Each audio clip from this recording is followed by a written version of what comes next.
Network Entertainment. We live in an era where everyone celebrates success, but rarely do we talk about the waiting, the pauses, and the years in between. Today's guest knows exactly what it means to step back, rebuild, and rise again. Stronger, surer, and right on time. From Pampanga to the world stage, she just made history as the first Filipina to win back to back Miss Grand International titles for the Philippines, proving that the right time is always your time. Today, we sit down with the one and only Miss Grand International, Emma Mary Tiglao. Hello, Miss Emma. Mabuhay!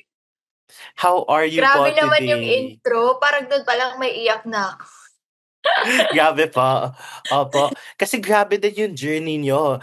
I've seen a recent interview and you've talked about like how your days from local competitions to Mhm. national na what was it po? 13 years or 12 years? Yeah, 13 years because I started joining pageant. Actually, my first national pageant was 2012. That was Mutya ng Mm. Pilipinas. But before that, I joined school pageants, local pageants. So I can say it really is like a ladder. Mm-mm. So, ganun talaga siya. Hindi siya biglaan. Parang God prepared me to be stronger and to be wiser. So, ganun. Parang nag-start siya, I think, 2009, if I'm not Oh, mistaken. wow. Really. Grabe, ang tagal Long din. time. And now, you have your crown now, the Grand International Crown. How does it feel? Nag-sink in na po ba sa inyo? Or parang, did you feel already what it feels like to finally hold your crown? Oh my gosh, parang ngayon ako naiiyak. Hindi pa siya fully nagsisink in, pero nung nasa Chiang Mai kami, from Chiang Mai to Bangkok, nag-plane kasi kami, doon ko ginawa yung thank you message ko because I Mm. posted it. Parang gusto ko after 1 week after ako ma-crown, doon ko i-post yung thank you message ko. And while typing it, tulo ng tulo yung luha ko. So sabi ko, parang timing lang din na little by little nagsisink in siya. Tapos when I look at the window, I saw the sky and I prayed. So parang, siguro dahil hindi pa ako nakakauwi ng Pinas, hindi ko pa siya fully ma, ano ba yun, ma-feel. Kasi iba siguro yung feeling kapag nandyan na yung mga Pinoy, Mm. you're surrounded with your family, with your friends, with your team, with all the Filipinos. Kasi despite naman, dahil naman yun sa kanila eh. Mm. So, I'm grateful naman din that I have the Thai fans and Thai people here. I have what I call now my Thai family. And grabe, ibang klase, parang overwhelmed. Overwhelmed talaga with so much joy, gratitude, and honor. I'm honored to bring the crown back to the Philippines. And the country is so proud of you. Grabe yung support ng Filipino community. Grabe yung likes. Have you seen po yung the million likes during the country Power of the Year post? Yes! Actually, parang hindi ko in-expect na magiging ganun siya kagrabe, ganun kalaki yung impact niya. And I'm just so thankful to all the Filipinos because imagine we have like a lot of bad news happening in Mm-mm. the Philippines. We have government issues, the corruption, the earthquakes, the typhoons, the volcanoes, parang sunod-sunod. And I think this is one story of hope for all the Filipinos that even our darkest moments, we can still see light at the end of it. So I'm happy that this is more than just a victory for all the Filipinos. Yes po. And kamusta naman po everything after the coronation night po? How were you busy na po? Grabe na po ba yung events and sunod-sunod ba yung schedule? Hindi naman grabe yung events. Parang nagkaroon din naman ako ng rest day. What I did after the coronation night, we attended the Bangkok International Fashion Week and we were in the first row. So imagine na ikaw dati yung rumarampa doon, ngayon nanonood ka on the first row. So parang iba yung feeling. Tapos after that, we went to Chiang Mai. We traveled agad to visit and crown the Miss Grand Lampang, one of the provinces Mm. of Thailand. And then after that, I had a few interviews also. Philippine media, and nagkaroon din naman ako ng rest day, and I'm happy and I'm grateful that I have like a family now, new family with Miss Grand, kasi they really take good care of me, Para talaga silang family, hindi nagkakalayo kapag nanalo ka dyan sa Pilipinas or yung family and friends mo dyan sa Philippines. That's good to know po. And of course, before we talk about more about your Grand International journey, of course, you wanted to talk about the years that came before it, your waiting years. So Yes. after Miss Intercontinental, you took a step back from pageantry. Did you think back then na that was the end or that was a closing to your chapter in pageantry? After Intercontinental, huminga muna ako, and God blessed me with a new work that is a news anchor with Net25. I'm so happy and grateful with Net25 family. So I started as news anchor without any background sa media, though I do TV hosting and events hosting, but news anchor, it's a different kind of field. And I'm happy that they trusted me to do that kind of work. And then after 2 years, I think, 3 years, parang nagkaroon ako ng another work that is a morning show with Pia Guanyo and Diana Meneses, Kada Umaga Family. And then 2022, I was supposed to join Miss Universe. I trained Miss Universe Philippines. I trained, I've prepared, and then may nagsabi lang ng mga tao sa akin na, why? Bakit pa? Parang you have this career na, a lot of beauty queens want to be in your position. They want to be a news anchor. They want to be host. Ikaw, aalis ka pa?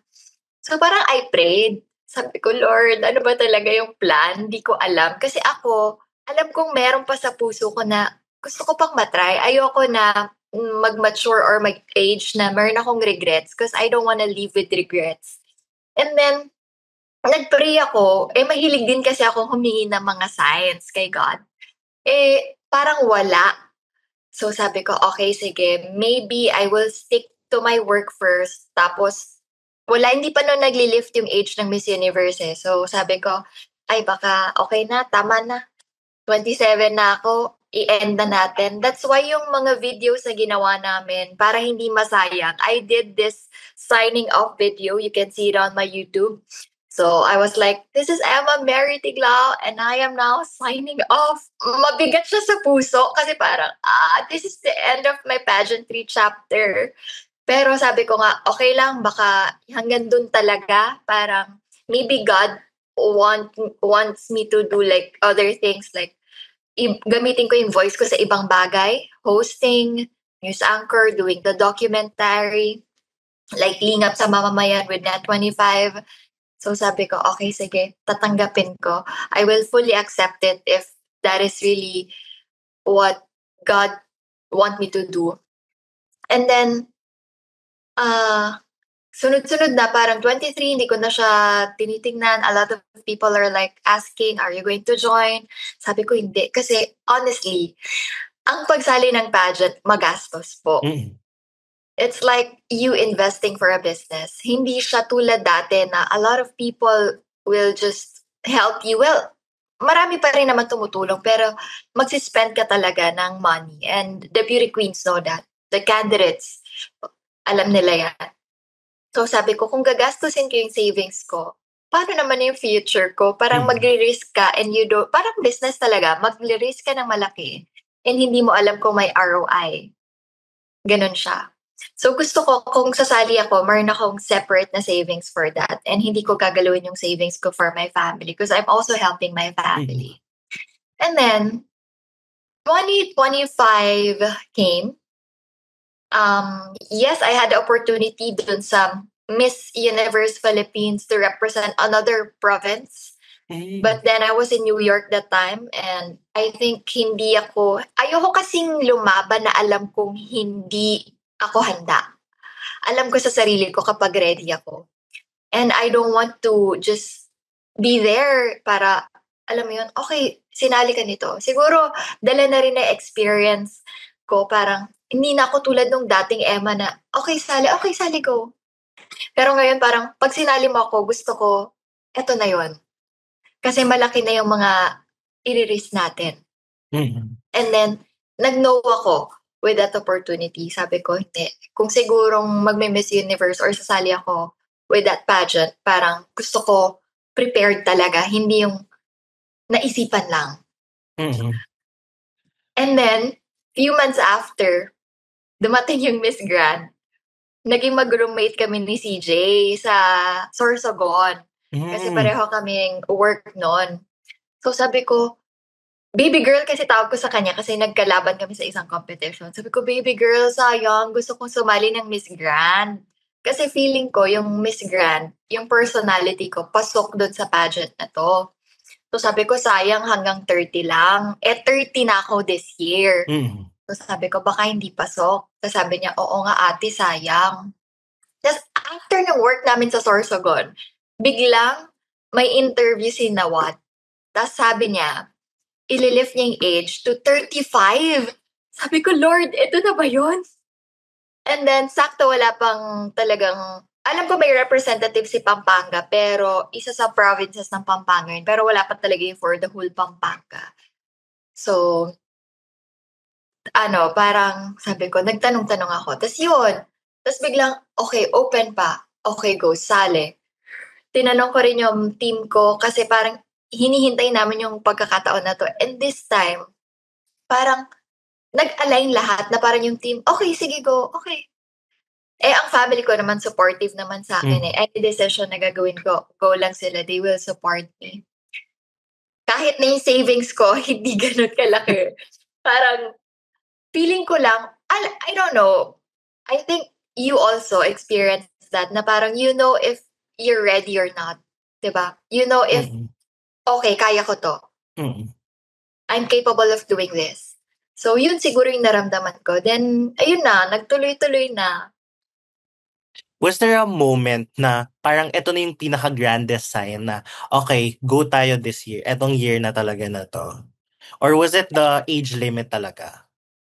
It's the age limit eh. Kasi, I don't want to join ng 31, 32. Because I also want to have my own family. Mm. And you know naman, di ba, ang women, meron silang clock pagdating dyan. So, ayoko nang patagalin pa. So, sabi ko, eto na, this is it. I think this is the best time for me to join. And I've prayed for it. Sabi ko, Lord, if ito talaga yung plan mo, if hindi pa talaga close yung pageantry chapter, then I will do my very best. And then that time po that you were away from pageantry, what did that season teach you about yourself po and your voice? Oh, the season of waiting. Hindi ko siya inisip na yung mga experience ko noon ay magagamit ko siya ngayon. Kasi in-enjoy ko lang bawat journey. Yung season of waiting na yun, me being a news anchor, I've learned a lot na yung voice mo, very, very important. It may hurt someone or it may heal someone. Documentary, it's really important because it's you giving back to the community. You may not have a big amount of money, but you, as long as you have good intention towards other people, then you can create an impact to their lives. Being a TV host sa morning show, I've learned a lot because every day we interview different personalities, different stories, different challenges, and dun pa lang marami ka nang matututunan na ang sarap ikwento sa ibang tao. Alam mo yun? So, hindi ko alam na sa mga ganong pagkakataon, kaya siguro every day na nabubuhay tayo, we should learn na i-value yung bawat experience na meron tayo. Parang doon pa lang sa experience na binibigay sa atin, meron at merong lesson tayong matututunan na magagamit natin for the future. Ngayon, hindi natin alam kung saan natin magagamit, but I hope that we will treasure everything na pagdadaanan natin. At coming back from being from years away from pageantry, how did you prepare differently, not just physically and emotionally, but not just physically but emotionally and mentally? And what was different from Emma Tiglao this time around from her first international pageant? From my first international pageant, the difference is, I think, mas matibay na. I have a stronger faith and I have this experience and wisdom already. And whatever na sabihin sa akin or mabasa ko, as long na alam ko yung core ko, yung foundation ko, parang okay. Because I can only control my reaction. I cannot control other people. Doon ako nabuhay. Nung una, madali siyang sabihin, pero ang hirap gawin, ang hirap panindigan. But when you have this experience and wisdom, ganun pala siya, ganun yung pakiramdam. Na, okay, I cannot control you, I cannot control your opinion, that's your opinion. Pero ito ako I have my whys, and you don't know my real story. Ako lang nakakaalam, and God knows it. God knows the real intention na meron ako. And yun lang, yun siguro yung kaibahan. And in terms naman of preparation, ang hirap makipag-compete sa mga Gen Z, ha? In what way po? Iba yung, in terms of social media, kasi may social media naman ako, pero grabe ang Gen Z sa social media. Parang, wow, their life. So, ang dami ko rin natutunan sa kanila na I hope may natutunan din sila sa akin. Ano pa lang, Miss Grand Philippines pa lang, dami ko nang natutunan sa mga co-candidates ko na Gen Z. Pagdating pa dito. So, parang, ano siya more on adapting also. You being adaptable and relatable to this different kind of generations. Ganun siya. Mm-mm. And did you have a strategy po in navigating your MGI journey? And what mindset did you want to have to set from day one? During send-off, marami namang mga Pilipinong naniniwala. But there's this doubt na baka hindi ibigay kasi back-to-back. Parang hindi pa nangyari yon na nag-back-to-back sa MGI or anywhere. Parang you making the impossible possible. 'Di ba? Parang, pero hindi ako nag-stick to that. And there's a pressure kasi nga, ang gagaling lahat ng ating Filipina queens na pinadala sa MGI. Hindi ba lahat parang halos may placement. So parang, nandun yung pressure. But I am thankful. I am surrounded with a good team na tinutulungan nila ako with the right mindset just to enjoy it, give my best because I have a lot of people around me supporting me. So, ganun nila ako tinuruan, ganun nila ako may mindset na every day we have a meeting, tinatawagan nila ako. May mga times na may iyak ka na lang. I think makaka-relate talaga yung mga candidates dito and beauty queens na hindi mo alam na may iyak ka na lang na siguro dahil din sa pressure, sa pagod, sa lahat. Parang sa saya, mixed emotions na siya. So, may mga ganun din akong pagkakataon na parang naiiyak na lang din ako na, bakit? Pero, yun nga, lagi kong pinipray kay God nun. Kasi ang namin nun, parang yung team ko rin, ang strong din ng faith nila. Parang lagi kong pinipray na, Lord, I know there's a reason kung bakit mo ko pinasali ulit dito. At gagawin ko yun. At paninindigan ko yun. Gagawin ko lahat as long as you will guide me and you will give me strength. So, pinanindigan ko lahat yun. And I just enjoyed this journey. Kasi sabi ko nga, hindi ko alam, baka last pageant ko na to or something. So, parang gusto ko lang ma-enjoy talaga siya. And hindi lang back-to-back yung pressure dahil you were quickly labeled as a frontrunner in Miss Grand International. How did you handle that while staying grounded naman? I'm happy and grateful that they appreciate the things that we do, no, that we did through OOTDs, the pasabog photos and videos. Siguro, mas nangibabaw doon yung personality na binigay natin sa kanila. Kasi ikaw as a person, you know if the other person is really genuine, diba, towards you. So I think yun yung na-feel ng mga tao. And hindi ko siya nilagay sa isip ko. Kasi once na nilagay mo sa isip mo yan, parang mapapressure ka lalo. Lalo kang, I need to do this because there are a lot of people watching. I need to be perfect.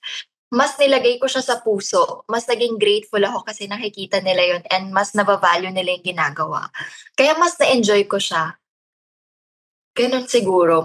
Mas ilagay mo siya sa puso. Mas maging thankful ka instead of you pressuring yourself more.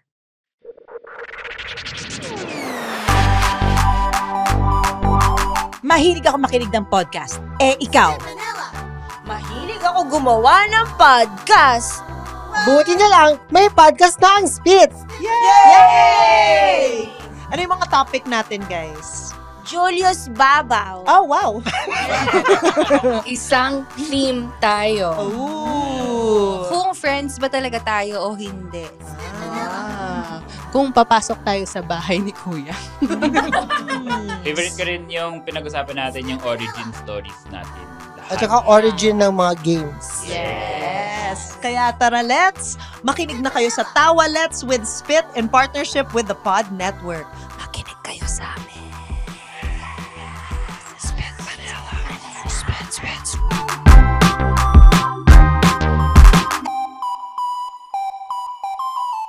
I think that's also why people love Dupo kasi napaka-authentic lang din, napaka-genuine nung nung nakikita din ng mga tao sa inyo. And siguro one thing that people loved about you is from day one napaka-pasabog ng entry mo sa Miss Grand. Like everyday OOTD, laging may pasabog. Kaya nga sabi nila parang you went against the know when to peak na sinasabi nila sa competitions or pageants. So ikaw ba personally, Miss Emma, do you agree with this? Or you're someone na parang, okay, parang gets mo bakit to know when to peak? Or did you not try to navigate this in your MGI journey? More on you being better every day. Kasi naalala ko yung sinabi ng mentor ko, may pasarela trainer, sabi niya, kung hindi mo ibibigay yung best mo every day, parang lagi kang may hesitation, lagi mong kinikip yun. So the next day, parang gano'n na naman yung thinking mo. Di ba mas magandang thinking kapag everyday, laging better version of yourself pinapakita mo. Para the next day, another better version of yourself na naman yung makikita nila. It's you giving your best everyday kasi hindi mo alam kung anong pwedeng mangyari. Hindi mo alam this day pala, ginajudge ka nila. I don't know parang hindi mo alam kung paano yung takbo ng isang pageant, kung paano sila mag-judge. And here in MGI, from the day that we arrive, I think we are being judged. Ganun siya. So every day, parang kailangan authentic ka, kailangan in-enjoy mo lang. Kasi the more na nanggigigil ka, I think the more na nanggigigil ka, mas parang nakukulong mo yung sarili mo na hindi mo mapakita yung best mo, hindi mo mapakita yung ikaw. So, dapat fearlessly authentic ka lang din talaga. Tapos, I'm grateful then na a lot of Filipino designers supported us with this grand journey, through this grand journey. And my stylist, Vico, without him din naman, hindi tayo magkakaroon ng mga ganong pasabog na mga OOTDs. Marami din niyang iniyak. So, siguro ganon, no? Parang masarap matikman yung victory kapag ang dami mong hirap na pinagdaanan. Ganun siya. And what was the most challenging part po of that journey? Was it more on the preparation or did the heavy part come during the 1 month or parang the weeks you were in Thailand? Honestly, yung pagkapanalo ko ng Philippines, hindi pa siya fully nag-sink in sa akin. Kasi from preparation during Miss Grand Philippines, tas nanalo, diretso prepare ulit for international. So parang wala akong time to think about na, panalo ako sa Pinas. Parang dire-diretso siya kasi we only have like less than a month to prepare for international. So parang nagdire-diretso yung preparation na parang walang time to breathe na nangyari lahat to. So, yung pinaka-challenging part, aside sa financial, because it's really hard to join kapag you have small savings, no? And I'm really thankful I have this silent supporters na talagang tumulong sa akin financially, emotionally, physically. Willing talaga silang tumulong. And yun siguro yung one of the most challenging parts. And I think the time. Pero I'm thankful kasi marami din talagang taong tumulong. Siguro pag nakikita nilang nilalaban mo, ilalaban ka nila. Ganun siya. Di And ba ang feeling sarap ko din, tumulong kapag yung tinutulungan mo, gumagawa rin ng paraan. Hindi lang siya basta take ng take. mm. Alam mo, may ginigive din siya sa iba. Ganon. At kaya din siguro, grabe din yung suporta ng Filipino community sa inyo. Dahil everyday nilalaban nyo, everyday nakikita nila na si Miss Emma ay pang winner talaga. Thank you. Opo. Thank you. Nakita nila yun. At early in the competition, during the preliminaries, there were also online criticisms about styling and wardrobe choices. That was one of you were on a good streak with everyone online. Everyone really loved. Everyone said na parang malaki ang chance ng back to back. Tapos parang everyone was a bit nervous after prelims. How did you deal with that kind of criticism, that feedback, and how did you stay focused kahit may mga ganitong mga iba't ibang naririnig about your performance during early stages? With that issue, I also decided kasi madaming tumulong madaming designers na nag-approach na tumulong with a preliminary gown. And then me, Miss Grand Philippines Organization, and my team, kami naman din talaga nag-decide, and ako din naman talaga nag-decide with that design. You know what? A lot of international fans really loved that gown. Kasi kakaiba siya. Ibang dating. Ako, hindi pa ako nakapagsuot ng ganun din. So parang, before ko mabasa yung phone ko, after the competition, the preliminary competition, I was really, really happy because I know that I did my best, my 200%. And I just love that color. I just love the gown. Finil ko lang din talaga siya. And then, nung pagbasa ko ng phone ko, doon ako medyo nalungkot kasi a lot of Filipinos pala hindi sila natuwa doon. Pero I hope that we value everyone's effort. Kasi hindi lang yun na basta pinasuot lang Parang, ang dami ding nag-effort with that gown. Sana in everything na i-showcase natin, bina-value din natin, ina-appreciate din natin yung work ng bawat isa, the designer, the stylist, the team, the girl who wore it, diba? So parang, instead na mag-throw tayo ng negativity, but hindi na lang din positive. Pero, thankful na lang din ako talaga sa team. Sila talaga yung tumutulong sa akin and my family na magkaroon ng proper mindset to be positive all the time. So, ganun siya. And thankful din ako sa mga Filipinos kasi hindi naman siya natabunan talaga ng negativity. Diba? Parang mas nangingibabaw pa rin. I don't know. I'm optimistic kasi. Mas nakikita ko siguro yung positive side na lang doon kesa mag-focus ako on the negative one. Because if you will focus on the negative one, everything around you will be negative. So I just want to focus on the positive energy para yung mag-radiate din is positive. I think what really helped then is yung magandang mindset to be surrounded by a good community of people na will continuously encourage you and will continuously help strengthen that mindset. Kasi ang hirap pag you're drowned out by the noise din Kaya parang I think I've heard a lot na parang ang hirap din kapag laging nagbabasa kasi parang drowned out ka by different people na iba't iba yung sinasabi at laging hindi ka naman masusunod doon. Totoo yan. Sabi nga ng team ko, kapag nakikita nila ako, kasi syempre, hindi mo mapigilan minsan magbasa, di ba? Kahit sabi mo, hindi ako magbabasa. Pero minsan parang magbubukas ka lang ng notification, nandun na agad. Parang sila na yung pimigil. Wag mo nang basahin yan. And during the entire run of the competition, or even the finals night, at which point, may feeling ka ba na, okay, parang this is my night. This is a night I will bring home the crown. Hindi ko siya inisip na ganun. More on, mas nagpe-pray ako na, Lord, i-guide mo ko kasi parang mas ma-enjoy ko tong journey na to. Up until the end, nagpe-pray talaga ako. Nung magkahawak na kami ni Thailand, ni Belle, nagpe-pray pa rin ako na I really want to win, I really want to bring back the crown to the Philippines. Pero alam mo yung feeling na ibibigay kaya ng org sa Philippines? Ibibigay kaya sa akin? Ma-appreciate kaya nila yung hard work na ginawa namin? So I'm just praying na anything that you will give me, Lord, I know that there's purpose. And doon ako kakapit. Kasi mas masarap sa feeling na pinangahawakan mo kung anong plano niya sa'yo kesa mag-expect ka sa plano mo sa sarili mo. I lift everything up to God because I know I did my best. My team were there. The Filipinos gave their very best to support and to fight for this crown. So sabi ko nung last one, Lord, I lift everything up to you. Kayo na po.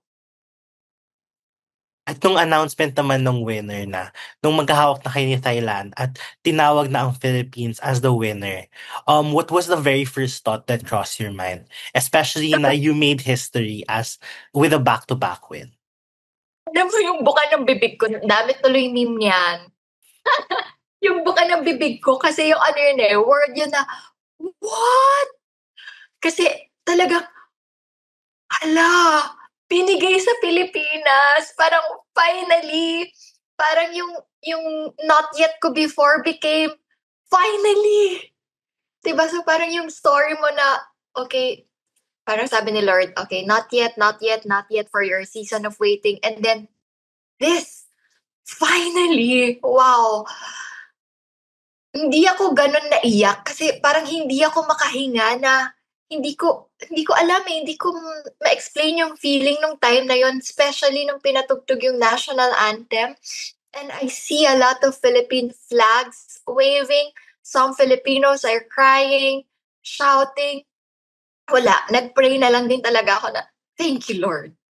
Kasi with all the things that happen, maraming challenges, but I will never ever forget to still praise Him after what He's done, you know. And it will not be possible without His guidance and the Filipinos' prayers also. So, yun lang di talaga yung nasa isip ko. And ang sarap sa feeling pala, no? I don't know if you watched the live, pero ang sarap sa feeling na ipatugtog na nakikita ng iba't ibang tao, naririnig ng iba't ibang tao, yung national anthem nyo. Ang ganda. Nakakaboost ng really proud to be a Filipino. Ang ganda ng moment na yun. And this was the first time it was done in MGI, no? The stage. Ginawa yun nung kay CJ nung pinasa sa kanya yung crown. Pinatugtog din. Iba rin yung feeling no na parang finally napatugtog din sa MGI yung national anthem. And especially after years na we had a lot of almost. And you yourself, you had a lot of almost. How did it feel na finally after a 13-year journey, you were able to bring home your to get a crown already? And win. Like what I've posted dun sa aking Instagram, My Grandest Wise, dun mo ma-realize na your setbacks, the challenges, the struggles, are stepping stones for your greatest or grandest comeback. Dun mo siya ma-realize na ito pala yun, parang kanina kausap ko rin yung mga kaibigan ko kasi tinatanong nila kung di pa ba ako na-homesick. Sabi ko, siguro dahil nasanay din ako sa Manila kasi di ba nag-work ako and I'm from Pampanga. In Manila, I also live alone. So siguro sinanay muna ako or niready muna ako ni Lord para mas magampanan ko kapag binigay niya na sa akin yung pinipray ko. So parang ganun siya na niready muna niya ako to become stronger and to be more prepared para pagdating dito, hindi ko siya susukuan. I know how to handle this one. And throughout your journey, you've been consistent about having a purpose beyond the crown. Now, what is your purpose that anchors you now as Miss Grand International?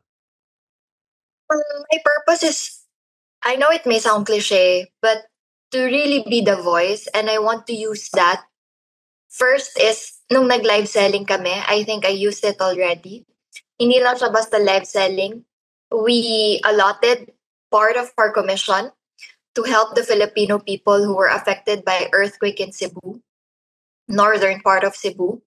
And what I'm looking forward to with my reign is that I can visit countries and create an impact. Siguro more on kung meron man ako ma-interview or matulungan na ibang tao. Ang sarap kasi na yung story mo, maging hope siya or inspiration, kahit isang tao lang na ma-inspire mo or mabigyan mo ng hope, masaya na ako kasi I know I I made a grand impact sa ibang Mm. tao. Parang ganon siya. Siguro kaya din ako nilagay ni Lord nun sa maging host ng docu para turuan niya ako kung paano makinig sa story ng ibang tao. And dun ko gustong gamitin yung crown ko, yung reign ko ngayon. Makinig ng iba't ibang story, and after makinig, ako naman, yung story ko naman yung papakinggan nila para magkaroon ng pag-asa sa buhay ng ibang tao. And ang ganda pakinggan na how everything resulted to this, how parang it all aligned. And parang even if you weren't able to compete for the universe, and 'di ba parang na-mention din na one of the appearances that you'll be having is in the Miss Universe pageant in Thailand next month. Yes, I think we'll be hosting minor event.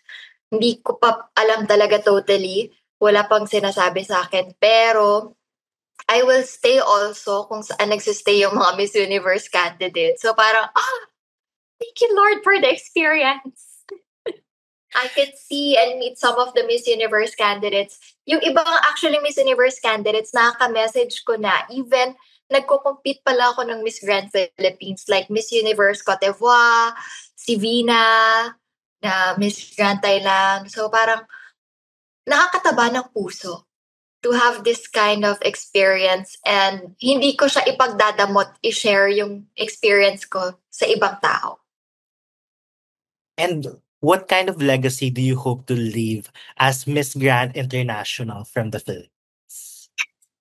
I hope that I can create an impact sa iba't ibang lugar na mapupuntahan ko. Sana merong tao na ma-inspire din with my story. Because the seasons of waiting that you are in right now, I hope that you will never give up. And you will realize that one day, you're not yet will become finally. And yun siguro yung gusto kong mangyari na I will touch more lives sa iba't ibang countries, hindi lang dito sa Thailand or sa Philippines. So, ganun siguro yung gusto kong mangyari with my reign. And also, ano pa ba, I want to visit also. I know it's kind of dangerous, no?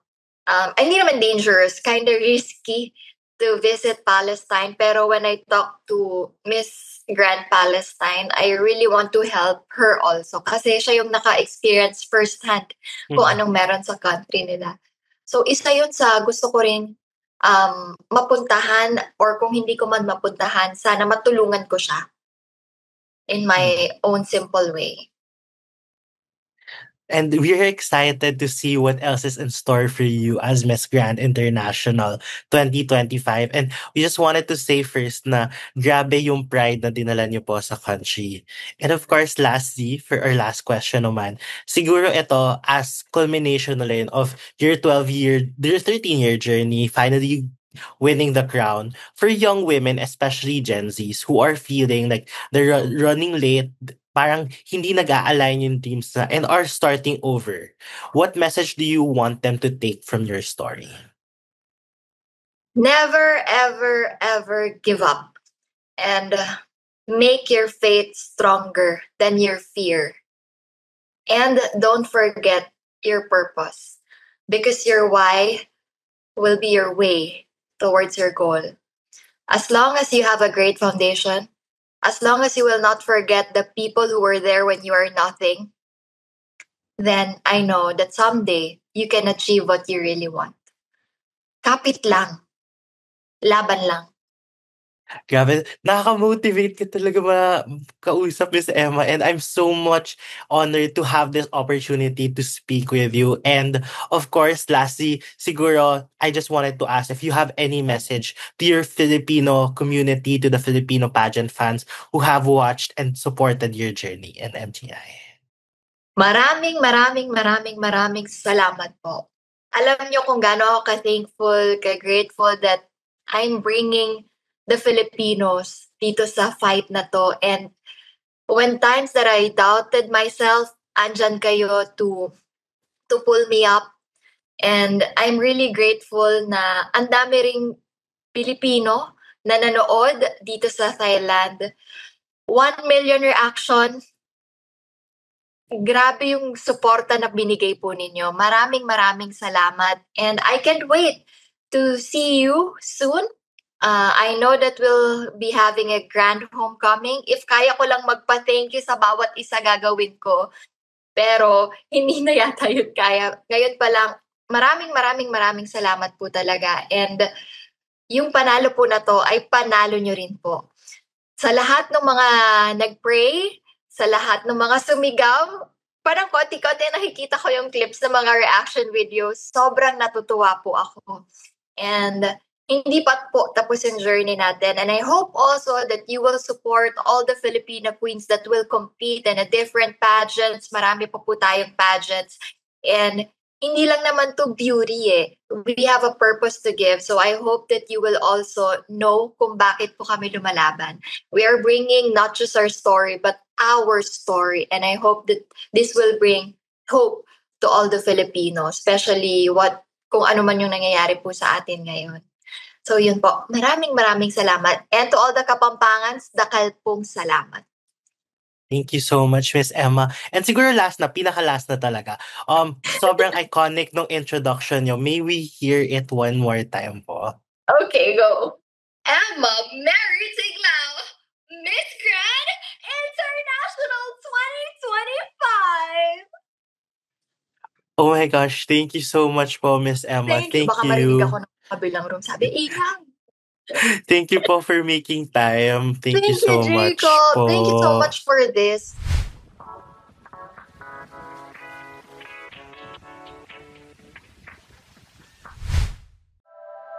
The opinions of podcast creators, hosts, and guests are not necessarily reflective of the official stance of the Pod Network Entertainment, its hosts, or other network programs. The content created by the people behind the podcast is personal and not meant to harm any religion, ethnicity, group, organization, company, or individual.